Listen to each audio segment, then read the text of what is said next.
I also served on the board for 4 years and as a member of different various committees for over 7.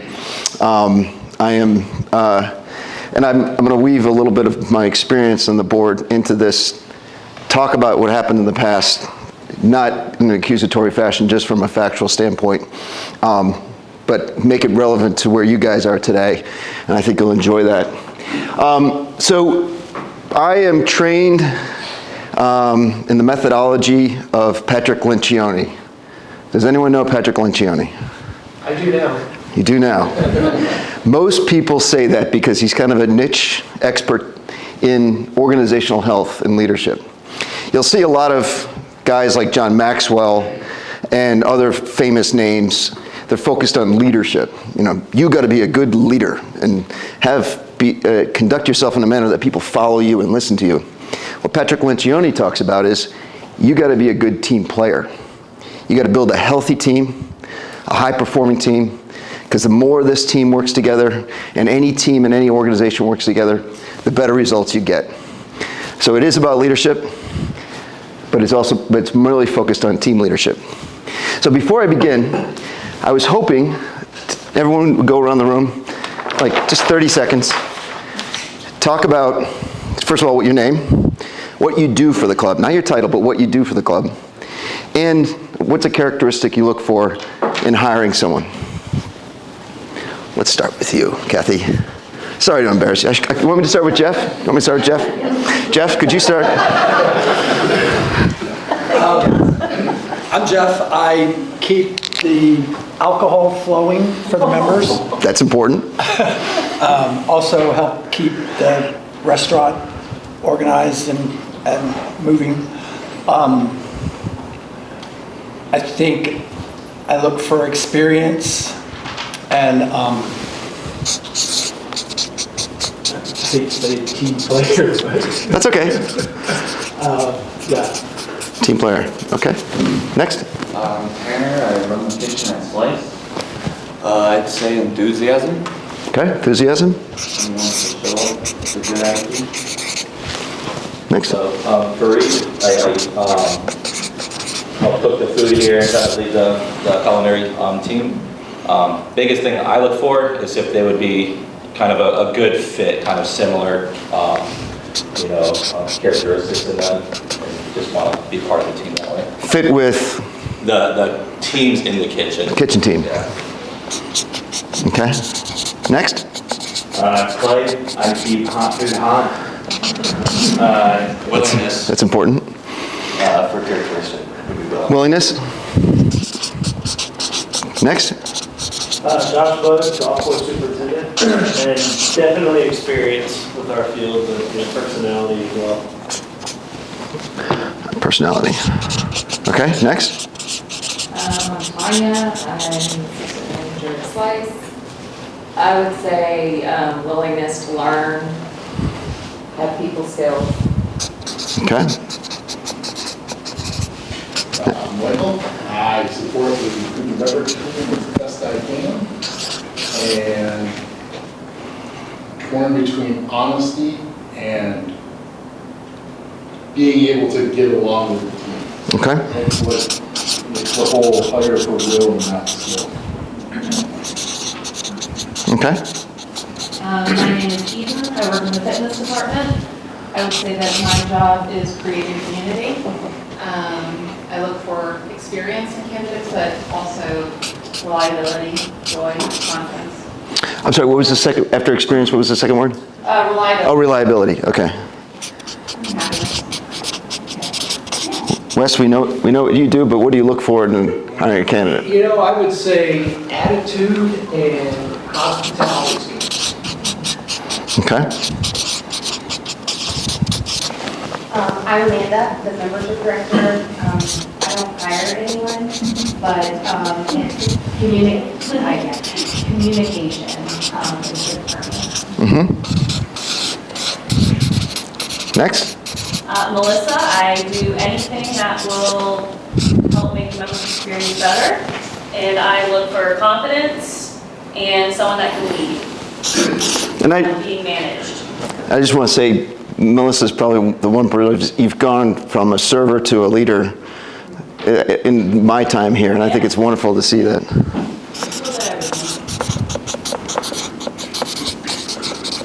Next. I'm Tim, and I help manage the golf operation in general. And I think for me, a willingness to learn and grow. Okay, next. Christie, I do payables and payroll, HR, things like that. I would say dependability. I know reliability, but I was just thinking dependable. Yep. Matt Stevenson, manager at Slice, and I'm for chemistry. Chemistry. The legal kind, right? Absolutely. No HR, no say. Yes. I'm Maddie. I help keep everything together in the Wildcat and the Bogey and occasionally some event stuff. I look for personality, making sure that they fit with the team that we've built here, and also their willingness to enhance the member experience or customer experience. Great. I am Milton Fleming. I'm the head pro, and I do pretty much anything that George asks me to do. And the one, yeah, I'll do whatever. But the one thing I look for, I just want somebody to care. Care. That's it. How Great. George? George, Director of Racket Sports. I tell Milton what to do. But we just try to keep people happy playing pickleball and tennis. The thing that I look for the most is the attitude, positivity, and enthusiasm. Okay. Great. I'm Jen Ballou. I set up and break down all events here and coordinate them and run them and staff them. And I look for attitude, positive attitude, and work ethic. Work ethic, yeah. Okay. Danielle? I'm Danielle. I run private and member events here. I think the big thing for me in hiring, along with a lot of that, is adaptability. Okay. I'm Lexi. I help serve for events and events. I would say the biggest thing is to be able to learn on the go. Mm-hmm. I'm Corey, I'm one of the assistant golf pros. I do everything Tim tells me to do. No, we try to make it fun here. That's one of my jobs is to make it fun. And as far as hiring, I like people to make it fun, make the members happy. Kathy? I'm Kathy and I help manage the pro shop. I'm looking for someone who's willing to do whatever is asked of them. Good follow through is always important. And just go over and above, I would say. And we take care of all the court maintenance, the court scheduling, pro shop apparel, etc. That's great. Well, these are all great characteristics, and as a member of 16 years, I've seen all of these within the teams over the years. And John, we actually have two more. oh, Jackson, why did you just jump in? Kelly looks for anyone who can build a pergola. I'm Jackson. I do the marketing. I'd say creativity and a passion for what we're doing.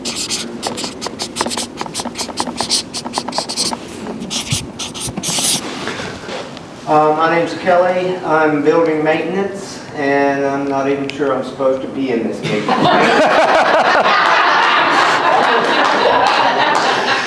So pretty much work alone. I'm the team. if you were allowed to hire, He is the team player right here. if you were allowed to hire someone, what would you look for? Oh, experience for sure. Experience. Okay. Terrific. So all of these are great, and and I appreciate everyone's input. And I just wanted to set the tone for what we're going to talk about. What is the ideal team player for River Run Country Club? And that's the key thing. This is not what's the ideal team player that Patrick Lencioni says you should hire, or John Donahue's going to stand up here and tell you who you should hire. Not at all. It's this team. And my role is not as a trainer. I'm a facilitator. I equip people. I've got a process that I use in the ideal team player. All of you will get a book, and you can see the last section is the kind of the manual part of it, but there's a allegory and story in the beginning. And it's a framework that you guys can use. And my goal is to I come in here assuming you all know what to do. You just may not be talking about it. And you may not be focused on it 100%. So for the next 90 minutes, probably 75 minutes, we're going to focus on who is the ideal team player and who for River Run Country Club, and that is part of the Landscapes Golf Management values, and is a great fit for here. So, one second. Why is this not? Excuse me, technical difficulty. All right, so I'm not going to spend a lot of time on this, but I just want to give you a framework for what Patrick Lencioni does. So we're going to be part of the first part of Lencioni methodologies, the ideal team player, getting the right people on the team. The second thing is the 6 types of working genius, figuring out what those right people, what roles should they be in, and where should they be focusing their time. The third is the 5 dysfunctions of the team. Once you get the right people in the right roles, get the team functioning at the highest possible level. And then the fourth area is the 4 disciplines of a high-performing team. That's getting the reward systems, the promotion, the communication, the meeting cadence, the clarity, the prioritization of effort into the organization. So those are kind of the 4 main areas that we work on. At the end of this, I want you to be able to, my goal with the process is to make sure you can articulate what is an ideal team player at River Run, that connect what an ideal team player is to the 5 values, so the culture first values of Landscape, and then apply the model to your hiring process, your assessment of your employees that work with you and for you, and help coach people that are current employees or at times falling short of the ideal team player at River Run. And then each of you individually, we're not going to talk about it collectively, but hopefully Wes and your colleagues will talk about it. What are specific behaviors that you will change as a result of this discussion, and what will you do to improve your hiring process? Does that sound good? Yes, sir. All right. Here's the agenda. I just want to let you know it's planned. But if the conversation goes in a different way, we will move it into the direction you want to. This is not going to be a this is not going to be a real structured approach. This is just what we'd like to cover. A little bit about me, so you can, I want to share a little bit of my personal self because I want all of you guys to share your own personal story, because I think it impacts the way you present yourself and at work with your colleagues and how you perform. When I was 11 years old, I was brought to a testimonial dinner from my grandfather. Small town in upstate Pennsylvania. It had the only stoplight in the entire county. That's how small it was. But 300 people gathered in the gymnasium of the local church to thank my grandfather for his years of service to the community. And what I learned from him is that the business we do, it's a vehicle for service, and the gifts and skills we have are also gifts that can help others and enhance the work we do individually and collectively, is to get teams and leaders to work as best as possible and be the best they possibly can. Now, in my career, I had a 35-year professional career. First half of it, I worked at GE, and at that time, it was considered the most admired company in the world. And that was I had a sense of pride being able to work for that company. But after I moved down here, I left GE to come down here. I've worked for half dozen low to mid-performing companies in many different experiences, mostly in sales and client relationship roles. But one of the companies I work for was literally rated the worst company to work for by employees on Glassdoor.com. The CEO was removed 30 days later. So I know what it's like to work for a admired company. I know what it's like to work for the worst company. And let me tell you, working for an admired, well-run company is a lot better. So I want to share something. You guys seen this? It's over by the reception desk. I filled out the form for this, club's history. That's huge. And I haven't been here for 35 years, but based on what I knew from 91 to 2008 under Lola, and then the transition to membership ownership versus developer ownership, I can't imagine there was an NPS higher than 48.3. So this is a wonderful thing. But we're not here, well, we're not here because performance is poor. We're actually here because performance is outstanding. But it was outstanding in 2017 too. We had a 60-point swing in Net Promoter Score, but it was negative 38 in 2016, like positive 38 in 2017. I was part of the board that hired the new GM. We all thought that person was great. They came across great. Their resume looked great. They communicated effectively. They seemed to be perfect.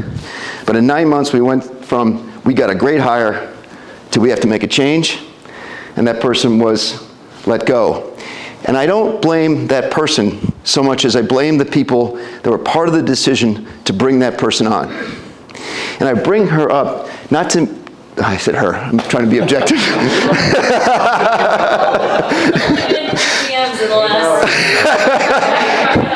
Sorry.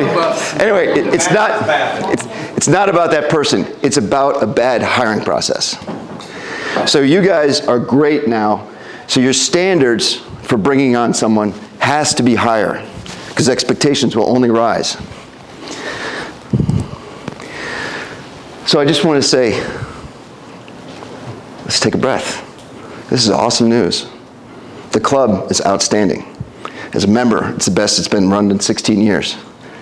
And I know a lot, everyone I can hang out with at the club is saying the same thing. Now there might be a few squeaky wheels here and there and whining about this, that, or the other thing, but in general, it's outstanding. So, I mean, it's huge, seriously. But what we got to think about is expectations are not going to flatten. They're not going to drop. They're only going to get higher. Now, I don't know what the member attrition is. You might know the member attrition on an annual basis. How many people leave the club each year on a percentage? Around 5%. 5%? Okay. When I was on the board, it was more like 10%, so 5%. So this makes the number even higher. 95% of the people that rated this team this year are probably going to be here next year. And they're going to be comparing their higher expectations to what you want. So what you have to think about is for those people that gave an 8 or lower on a scale of 1 to 10, what do we need to do to get them to be reported 9 or 10, and the people that said 9 or 10 to keep their 9 or 10 going while their expectations rise. So the key is for performance to increase, the talent that is hired, well, what's the employee turnover each year? That's a good question. I don't have, we do an annual survey with employees. It's been a lot less. Well, yeah, darn right. Jeez. It's definitely been a lot less. Well, anyway, so as you, like seasonality, the summer you hire more people. As you start hiring people and or replacing people that have left, I mean, there's positive and negative attrition. Positive is someone that's doing a great job that gets promoted somewhere else. That's wonderful. Cheer them on. They may come back. Obviously, negative attrition is people that you want to stay, leave anyway. That seems to be dropping significantly. But then there's also the natural attrition of people moving, leaving, getting married, having kids. So the thing is you want to make sure you hire people or you don't hire people that are of lower quality, have a higher standard, or hold on to someone that is not performing at the standards that you want it to be. So, what I wanted to go into is think about, I want people to share, what is the best team you ever worked on or played on, even it could be a college or high school sport. What are the characteristics of that team? They bear the load together. I'm sorry? They bear the loads together. Mm-hmm.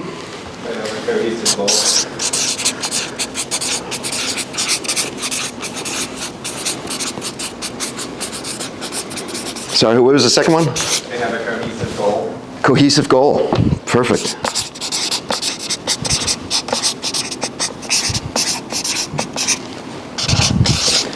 They communicate. Communicate. What? Who said communicate? Did you? Good, bad, ugly? All of it. All of it. That's great. They cheer each other on. Yeah.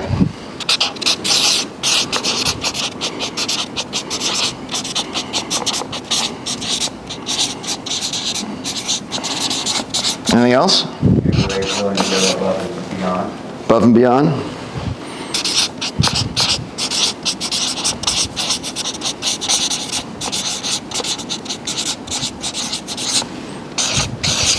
Help each other.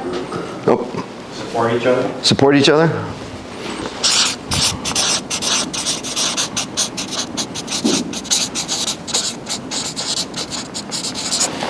Similar, I was going to say they trust each other.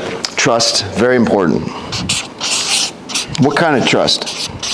Just in their ability to do the job, their ideas, everything, something like that. Got your back? They, Accountability? yep. That's what you're looking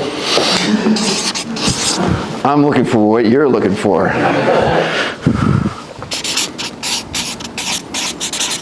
Accountability. Positive attitude, have fun. Yeah, have fun, positive attitude. Fun, yes. Fun, positive. Let's do one more.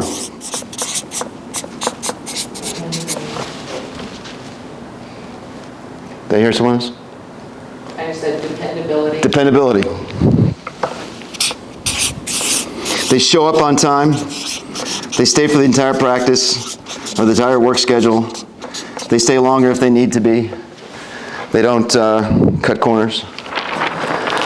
That's great. So, I don't know, you guys, well, anyway, leave it up here. That's the best team. Let's talk about the worst team. Lazy. Every man for himself. Selfish.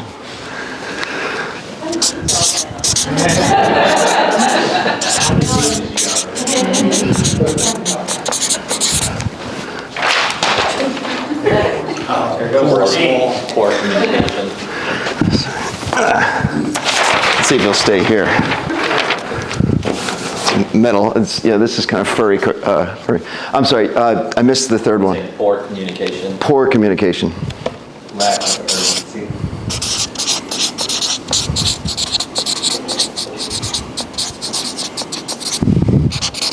Lack of urgency. They want other team players to pick up their slack.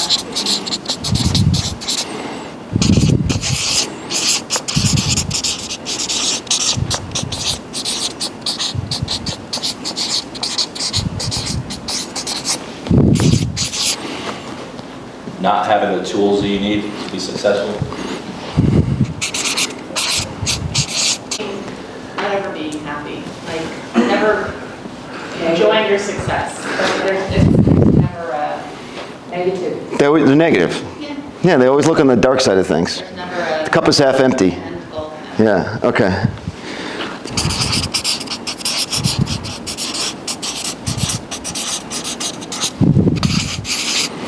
What else? No common goal. Perfect. When I said perfect, it's not because George's comment was the best. Yeah.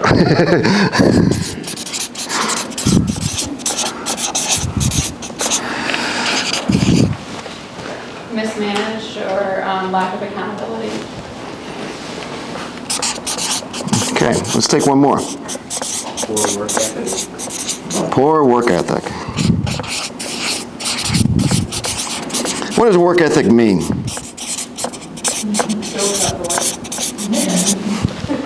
Don't show up to work. Okay, that's one thing.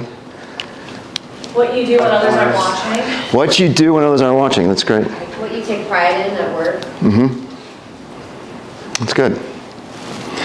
All right. So,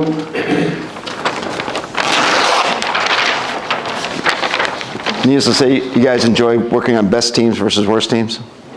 Yeah, I think that's right. So, and I say that because I'm sure there are times when the worst team characteristics come out, either individually or just because of pressure or stress or reaction to certain things. But I think everyone wants, obviously, to be a best team, right? So when we think about hiring people, we think about who fits in to the best team and eliminate candidates and consideration for people that exhibit the worst team characteristics, or during an interview or during whatever the process is, show that they may have a proclivity to being a worst team player. Now this is a bit duplicative, and so we don't need to spend a lot of time on it. But think about an individual. I don't even want to say people's names, especially if they're in this room. But an individual that you've worked with before, a family member, a friend, a colleague, other place, that was just brought out the best in you and was the best team player. Bless you. I'd say if they're in a leadership position, they're willing to do what they are asking of you, so they're willing to get their hands dirty. Yep.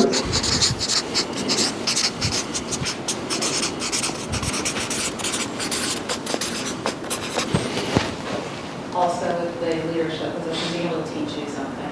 Teach.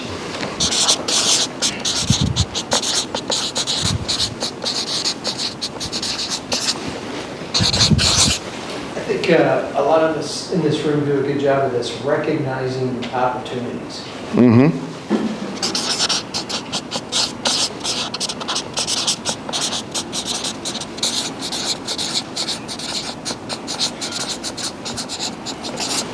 What else? Supportive. Supportive. And how do they exhibit that? No judgment. No judgment? I mean, they just always have your back, Mm-hmm. willing to help you improve.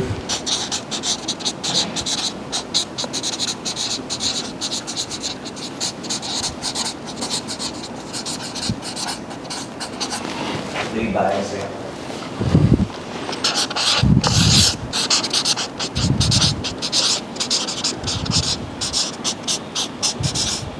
Dedication. Mm-hmm. And how does that manifest itself, the dedication? How does it manifest? Yeah, I mean, how do you show dedication? Showing up On time? on time and where it's necessary. Mm-hmm. People can see that you care. Mm-hmm. Yeah, I think it's in the bad times too, when your team is low, when they have that person have that dedication, it does kind of help build the ego of everyone else.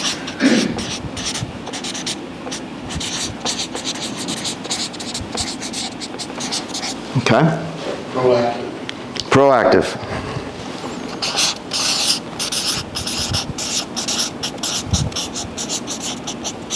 How do you see proactivity in an Also, individual? like in food and beverage, those are the people that they kind of see the job, do the job. You don't have to handle it. Mhm. You don't need a checklist. They just know that, like, oh, saying hello to people is the right thing to do. Mhm. You know, I'm about to leave, I should ask if there's something else I can do before I leave. Anticipate. And react. Okay. So, one or two more? Like protection of other teammates too. Protective? Yeah, especially in this atmosphere. Mm-hmm. Yeah, just protection of other teammates. When you say in this atmosphere, what do you mean? I just think, at least on my side of things, it's easy to say, like, oh, Tim did that, he made that mistake. Or, oh, Corey did that, he made that mistake. And the reality is we made a mistake. So you really don't need to single out individuals. Yeah, just protecting the team. Yeah, so the team is greater than I. Well, I think, as we try to enforce rules and regulations with members, some people might enforce them a little differently than others. And what Tim, I think, is referring to is, if we're all on the same page in doing that, it helps each other out. Yeah.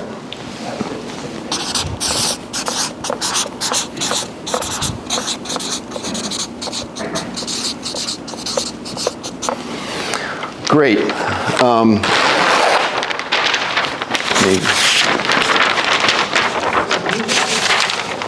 Now let's talk about the worst person we've ever worked with or worked under. They have a poor me attitude.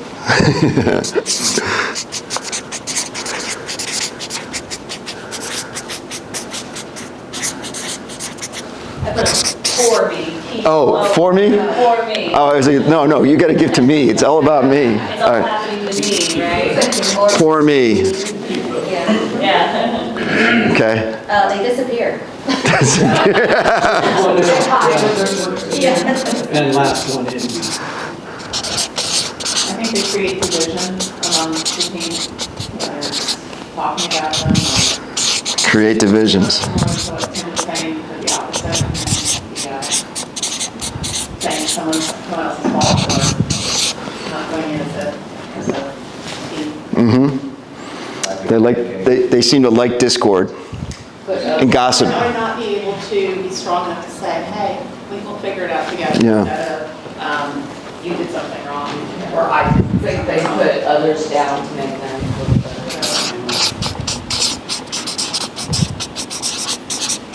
Favoritism.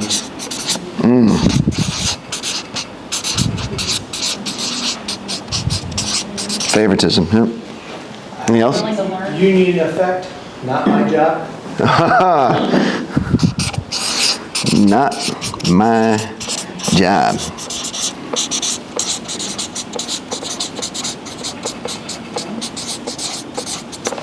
Okay.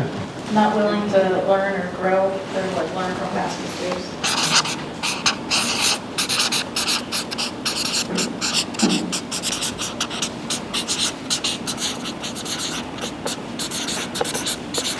Okay. Anyone else?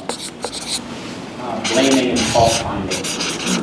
Blaming and fault finding. That's kind of fun to work with that person. Blaming and fault finding. Let's take one more. Lack of follow through. Lack of follow through. In the golf swing? Tennis swing? Bad characteristics. Yeah. Okay, lack of follow through. Well, let me just, observation from the guy in the front of the room. The tone and the frustration really came out in these answers versus here. I just want to let you know. So, I mean, I say that it's just a friendly observation that, no one likes a worse team player. No one likes the characteristics of that, someone that doesn't contribute to the team proactively and work well with others. And so it kind of, well, I want to stress the importance of making sure that those people don't get in the door here.